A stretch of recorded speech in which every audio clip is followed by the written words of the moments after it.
The Cologne-Bonn region, Germany, 5 million. Fresh off the reunification of Germany, efforts were first introduced to strengthen economic ties between the cities of Cologne and Bonn in the early 90s. This included greater cooperation and coordination for urban planning, investment management, and infrastructure expansion. This brought the two cities together into a single metro area.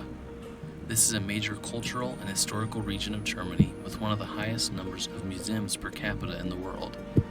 From the Germanic tribes, the Roman Empire, the Middle Ages, the French Empire, and Nazi Germany, this area has been involved in some of the most notable periods in world history. The University of Bonn counts such notable thinkers as Friedrich Nietzsche and Karl Marx among its alumni, and one of history's most renowned musicians, Beethoven, was born in this region. Barcelona, Spain, 5.5 million. Spain's second largest city is located along the Mediterranean. It is known for being one of the most beautiful cities in the world, with world-renowned architecture. Spain is a mountainous country which has created isolated pockets of civilization. Anyone familiar with Spanish politics knows that Barcelona likes to act out as a separatist region when it feels that the leadership in Madrid is not doing a good job. Barcelona is the center of the autonomous region of Catalonia, which is an autonomous region of Spain. While not perfect examples, Americans can think of this region like separatist Texas, and the British can think of it like Scotland. While threats to completely separate are usually hollow, if sufficient turmoil presents itself, a strong movement to separate would not be out of the question. Spain and France enjoy a positive relationship with each other, with Spain taking on the role of the younger brother. If Spain's economy were to falter and France's to grow, Barcelona would seek to strengthen individual ties with France and cut ties with Madrid. For a short time, the Catalans were actually ruled by France in the 1600s, but it ended with the French viceroy complaining that the Catalans were anti-French and pro-Spanish. The one thing to be sure of is that Barcelona will always put itself first. St. Petersburg, Russia, 5.6 million. The world's northernmost city of at least 1 million people is situated on the Neva River at the head of the Gulf of Finland on the Baltic Sea. It's an important strategic port for a nation with few ports. Russia is a massive country, but due to its high northern latitude, ice causes significant issues to sea trade and naval capabilities. While the St. Petersburg port freezes over in the winter, it is one of Russia's few options for maritime access. This is one of the reasons Russia is happy with global warming. As temperatures rise, its northern ports are frozen for shorter periods of the year. St. Petersburg is an important political center, and it's the home of Russia's navy. As a percentage of its total military power, Russia does not rely on its navy as heavily as its competitors. The U.S. is bordered by two oceans, Britain is an island, Japan is an island, and China needs sea access to fuel its economy, giving each of these competitors greater reason for naval power. While the Russian Navy is formidable, perhaps its most crucial asset is the ability to deploy thousands of nukes from submerged submarines at a moment's notice. Fortunately, Russia has a history of just threatening the use of nuclear force rather than actually following through. Still a jerk move, but at least one that doesn't involve mass death. St. Petersburg boasts the tallest building in all of Europe, which was built as a sign of the economic prowess of the city. With international backlash from the Ukraine invasion, the economy of St. Petersburg will be severely tested for the foreseeable future. Ruhr area, Germany, 5.7 million. The largest urban area in Germany is also the center of its economic prowess. Together with the Cologne region, which was number 10 on this video, forms the Rhine-Ruhr urban conglomeration. This is the center of the European economic zone known as the Blue Banana. This makes it close and well connected to other important European cities such as Paris, London, Milan, Brussels, and Amsterdam. This region accounts for about 15% of the total German economy and makes it the second largest metro area by GDP in the European Union.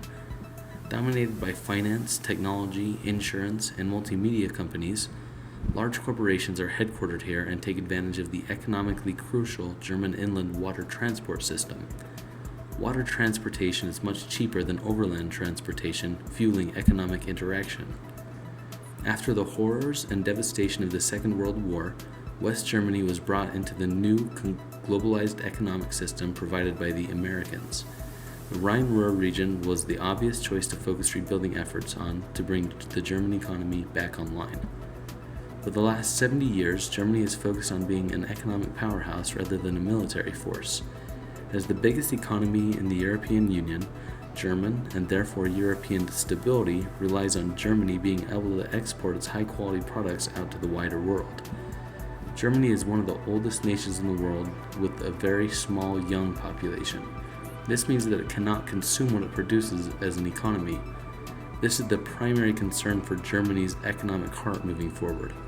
With the global economic outlook appearing to be negative, the Rhine-Ruhr must focus on maintaining its export levels. With Russia cutting off energy supplies to Germany and invading the Ukraine, leading to soaring inflation, Germany feels immense pressure just to maintain its economy, much less grow it. Milan, Italy, 6.2 million. Milan is considered a leading global city with significant contributions to art, chemicals, design, fashion, research, and tourism. While Rome is the nation's political capital, Milan is the industrial and financial heart. It is the site of Italy's stock exchange and the headquarters of national and international banks and companies. It is the wealthiest city in Italy in terms of GDP and has been recognized as one of the world's 4 fashion capitals, along with London, New York City, and Paris. It is the headquarters of renowned fashion brands such as Armani, Dolce & Gabbana, Prada, and Versace, just to name a few. Milan has been a center of culture and art for hundreds of years with notable architecture and museums. While Italy is able to drive economic activity with major exports in luxury goods and by letting in tourists, there are several turbulent situations under the surface. Italy is the 3rd oldest nation in the world. With few young people to replace an aging population, there will soon be a decrepit population relying on a shrinking population of workers. National politics reflect this by analyzing which regions support which political parties. Northern Italy is wealthier, older, and more European, while southern Italy is poorer, younger, and more influenced by Greek, Turkic, and North African cultures. With a future that is likely to see greater instability between Turkey and Greece, along with potential societal collapse in Egypt, political tensions within Italy are likely to increase before they get better. Italy and Spain face similar problems and could very likely form a closer tie to the regional power, France, as they adjust to changing global climate. Madrid, Spain, 7 million. This loosely knitted collection of urbanized areas is not under a coherent municipal government, and so there is dispute as to what the borders and population of the metro area is. Even by conservative estimates, however, it is the largest metro area in Spain and the economic and cultural center of the country. Located near the exact geographical center of Spain, here is where the political power is located. While Madrid possesses modern infrastructure, great effort has been put into preserving the historical architecture and atmosphere of its neighborhoods and streets. Spain's cultural and artistic achievements are sometimes overshadowed by its internal struggles. Spain's internal geography is mountainous, which caused early Spanish cities and settlements to be isolated from one another. This results in regionalist movements when economic pressure gets tough. Spain doesn't have the advantageous geography of places like France or Germany, with plains and rivers that encourage communication and economic collaboration. The Spanish Civil War took place less than 100 years ago, and separatist regions like the Basque or Catalonia can become extra honoring when the national economic situation is weak. With recovery from COVID and geopolitical tensions throughout the rest of Europe, Spain will likely contend with greater internal headaches in the coming years as the Basque region and Catalonia seek to distance themselves from Madrid. Paris, France, 13 million. Paris is the center of French political and economic might. While France is a member of the European Union and a member of NATO, it has always marched to the beat of its own drum. France sees the primary role of the European Union as a means to achieve long-lasting peace among its member states. In its history, France has gone to war with nearly every single country in the European continent. The continent itself has inconvenient borders for the modern world. After industrialization took place in the 18th and 19th centuries, the ferocity of war intensified as means to transport troops and artillery were bolstered. France and the other major members of the European Union understand that cultural, geographical, and resource tensions can explode very quickly if there is not a tight grip on things. By keeping the various economies of the European Union intertwined, the likelihood of military conflict arising is minimized. Through the French leadership headquartered in Paris, France has maintained an independent and modernized military, has sophisticated tech sectors, a large agricultural sector, and the ability to access oil through its former colonies. Aside from being a center for culture, art, fashion, and gastronomy, Paris is poised to expand its influence across the rest of Europe moving forward. London, the United Kingdom, 14.8 million. London controls the rest of the UK with varying degrees of success. The UK has internal divisions dating back centuries, with Northern Ireland, Scotland, Wales, and Northern and Southern England each having strong individual identities.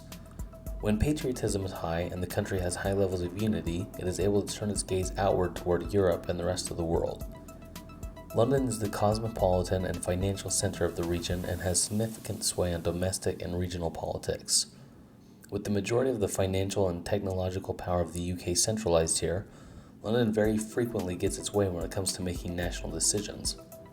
However, the nation's decision to move forward with Brexit demonstrated that interior regions can still influence national decision-making. Fresh off of Brexit and COVID, London finds itself having to navigate an increasingly complicated world, as it has to find a new way to interact with the outside world after having to capitulate to national voters. It is now seeking greater economic ties within its own diaspora. The UK has survived by keeping mainland European countries preoccupied with the mainland. The tactics it has employed to do this over the centuries have varied, but it has usually been through military dominance, or by making the right alliances, or by sowing discord between nations. The desire to remain separate from the mainland drove voters in favor of Brexit, while those in support of remaining in the European Union wanted to maximize economic opportunities with its nearest neighbors. Since it is no longer a part of the European Union, its focus to increase trade with Canada, Australia, and New Zealand is the next best thing. As a major financial hub, London will naturally seek to increase economic ties where it can maximize profitability. London's best option would be to seek greater access to the US market, but London will be relegated to being the younger brother of New York City, which is not apparently ready to agree to that just yet. Africa has some trade potential, but lacks the wealth to become a significant trade partner as it stands, and the United States is very protective of who it allows to trade with in Central and Southern America. With no clear direction since Brexit, London is likely to struggle through a few awkward years before finding its direction. While it is certain to cause some bumps and bruises, London has made it through worse. Istanbul, Turkey, 16 million. Istanbul sits at the center of two continents and is surrounded by what is perhaps the most rapidly changing and complicated region of the world. The city has been witness to the rise and fall of empires. Due to its geographic location, it has to be involved in Russian, European, and Middle Eastern politics. Whenever conflict arises between Russia and the rest of Europe, or within the Middle East or the Baltic states, it is not far from Istanbul's doorstep. The city sits on a major trade route between Asia and Russia. While China's modern Silk Road is sought to increase overland trade via rail, the bulk of trade still passes through the Bosphorus Strait, which divides the city. Istanbul is the economic and political center of Turkey.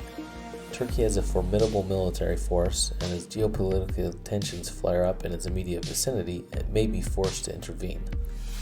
Turkey is an important member of the NATO alliance, but it also is a bit of an oddball. Its geographical location and military might make it a valuable member, but cultural and ethical differences can often cause confusion and disagreement among members. This was seen in mid-2022 as Sweden and Finland sought to join NATO following the Russian invasion of Ukraine. Sweden and Finland had been sending support to Kurdish groups in northern Syria. The Kurds have been a thorn in Turkey's side as they seek autonomy from the Turkish government. Sweden and Finland sought their support of Kurdish independence as a good thing, while Turkey just found it annoying. Since NATO operates by consensus, Turkey leverages this opportunity to extract concessions from the NATO applicants. Istanbul contains roughly 20% of the entire population of Turkey. With such a concentrated population, and with so many geopolitical and cultural forces surrounding it, Istanbul can't afford to take chances with the control of its periphery. The coming years promises many headaches for Istanbul, but with it comes opportunity. As the most stable power in the region, Istanbul can increase its power and influence if any of its neighbors succumb to war or chaos. Moscow, Russia, 17.3 million. The coldest and northernmost megacity in the world and the largest city in Europe, Moscow dominates Eastern Europe and Northern Asia. Moscow has long been the center of Russian influence and the home to numerous influential Russian artists, scientists, philosophers, and is the heart of Russian paranoia. While many are rightfully condemning Russia's war in Ukraine as an ethical blunder, it is a good strategic move, or at least it would have been if Ukraine was not making Russian forces suffer at every turn. U.S. intelligence had good intel indicating that the Russian invasion would occur near the end of February and made great efforts to warn U.S. citizens to leave Russia and the Ukraine before the invasion began. This is a situation the U.S. has been monitoring for many years and was always fairly certain would eventually arise. This invasion was produced by Russian paranoia because Moscow is surrounded by easily traversable terrain. There have been multiple invasions into Russia aimed at capturing Moscow for the last 1,000 years. Moscow well understands that in order to protect itself from the invasion, it has to take a strong military position and dominate its neighbors. One of the things that Americans don't understand well is that Europe has very inconvenient borders. The entire area between the Ural Mountains all the way to the borders of France, north of the Alps, is easily traversable, especially with modern military equipment. Cultural and historical divisions run deep between European countries, and the Europeans have always struggled with forming international cooperation and peace within its borders. By Moscow's viewpoint, it is not secure unless it can wedge its military along these various mountain ranges forming choke points, which it held when Moscow ruled the Soviet Union. Germany has very favorable geography for economics and trade, making it an industrial and economic power, but it lies on the opposite end of the European plane from Moscow.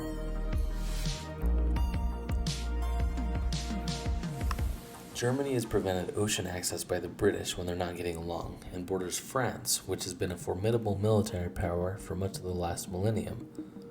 France has been invaded by Germany multiple times, making it constantly worried about what Germany is doing, and Britain has spent significant efforts pitting these paranoid countries against each other.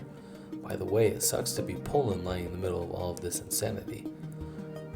With the war in Ukraine turning out much more costly than Moscow ever imagined, it will likely spend the winter licking its wounds while seething and debating whether or not it should pull back, double down, or release some of its nuclear arsenal. While unleashing nukes is a possibility, any major escalation is likely to increase NATO intervention. With Russia already struggling against Ukrainian forces, it does not want to increase the probability that any other nations get involved with direct confrontation.